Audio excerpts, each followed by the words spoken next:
अगर हम एक बैलून को चार्ज दें, बबल को ले लो, सो बबल को चार्ज दें,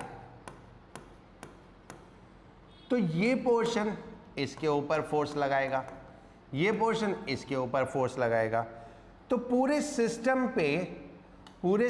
पे एक फोर्स लग रही होगी कुछ इस तरह से।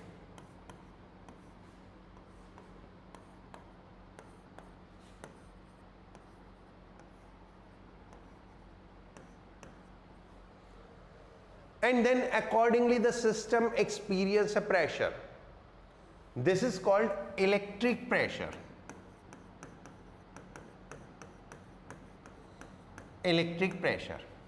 And this electric pressure dF upon dA is given as half epsilon naught E square, where E is electric field on the surface. And this half epsilon naught E square is also known as electric energy density. Electric energy density, right? अगर हम unit के terms में देखें, energy density होती है energy per unit volume. एक एक कम कर दो, यहां से एक एक पावर कम कर दो, इधर से एक पावर कम कर दो, तो ये हो गया 1, और इधर से भी एक पावर कम कर दो तो 2 हो गई। ये क्या हो गई? फोर्स। और ये क्या हो गया? एरिया।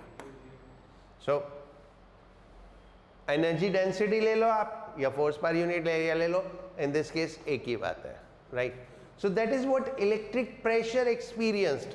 हमको ये पता नहीं चलता, लाइक बबल के केस में, क्योंकि bubble is soft enough to expand, तो जब हम बबल को चार्ज देंगे तो वो एक्सपैंड होते हुए दिखेगा। बट अगर एक कंडक्टिंग बॉडी है, उसको आप चार्ज दोगे तो वो एक्सपैंड होते हुए नहीं दिखेगा, लेकिन electric pressure is always experienced. तो कोई भी सिस्टम को आप चार्ज दोगे तो उस पे एक इलेक्ट्रिक प्रेशर लगेगा, and it is irrespective of nature of charge. Nature में ये पॉजिटिव की जगह नेगेटिव हो, नेगेटिव की जगह पॉजिटिव हो, तो it will be same thing, right?